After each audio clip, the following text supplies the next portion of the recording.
পূর্ব বর্ধমান জেলা পূর্বস্থলীর ১ নম্বর ব্লকের সমুদ্রগড় গ্রাম পঞ্চায়েতের অন্তর্গত সমুদ্রগড় নবোদয় সংঘের উদ্যোগে এক স্বেচ্ছায় রক্তদান শিবিরের আয়োজন করা হলো।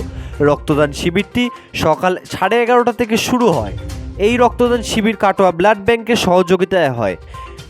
সমুদ্রগড় নবোদয় সংঘের সম্পাদক আশুতোষ দেবনাথ বলেন, এই গরমে বিভিন্ন হাসপাতালে রক্তের সংকট দেখা যাচ্ছে, তা কিছুটা হলেও কমানোর জন্য আমরা প্রতি বছরই এই সময়ে স্বেচ্ছায় রক্তদান শিবিরের আয়োজন করে থাকি।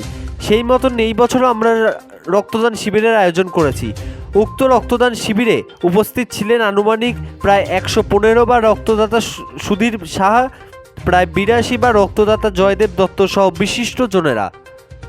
যুগান্তর সংবাদ।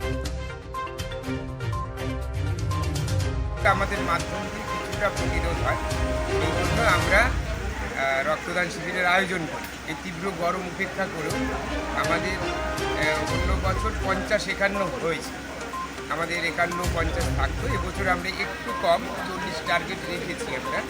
এবং আমরা এই রক্তদান শিবিরের মাধ্যম দিয়ে যদি কখনো আমাদের শিবিরে যদি কেউ রক্ত দেয়, আপনাদের মাধ্যম দিয়ে জানিয়ে দিই, বা কারো যদি দরকার হয়, আমরা থাকে না তখন আমরা হসপিটালে কিন্তু ডোনার পাই।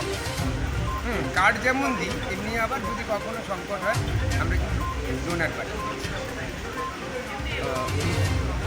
এই লোকনাথ পুজো উপলক্ষে আর কি থাকছে আপনাদের? হ্যাঁ, লোকনাথ পুজো উপলক্ষে সাংস্কৃতিক অনুষ্ঠান আমাদের প্রতিষ্ঠানের সম্পাদক রয়েছে নিমাই দেবনাথ, আমি আশুতোষ দেবনাথ। আমাদের কালকে রয়েছে ফ্রি মেডিকেল ক্যাম্প, সেখানে বসবেন জেনারেল মেডিসিন ডাক্তার, সেখানে থাকবেন দন্তরোগ বিশেষজ্ঞ, সেখানে থাকবেন চক্ষু রোগ বিশেষজ্ঞ।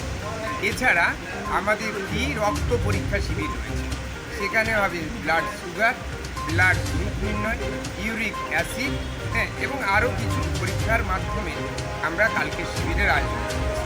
প্রত্যেক বছরই এইভাবেই আয়োজন করে? হ্যাঁ, আমাদের দীর্ঘ 25 বছরের ক্লাব, আমরা 10 বছর থেকে এই রক্তদান শিবিরের কর্মযোগ্যটা পালন করে আসছি। লোকনাথ পুজো উপলক্ষে? হ্যাঁ, লোকনাথ পুজো আমাদের চলছে প্রায় 19 বছর, আর আমাদের ক্লাব আজকে 30 বছর। হ্যাঁ, 30 বছর। আর রক্তদান শিবিরটা 10 বছর থেকে চলছে। আমরা এই তীব্র গরমকালেই, কারণ গরমের সংকট সবসময় আমাদের হসপিটালে সংকট থাকে।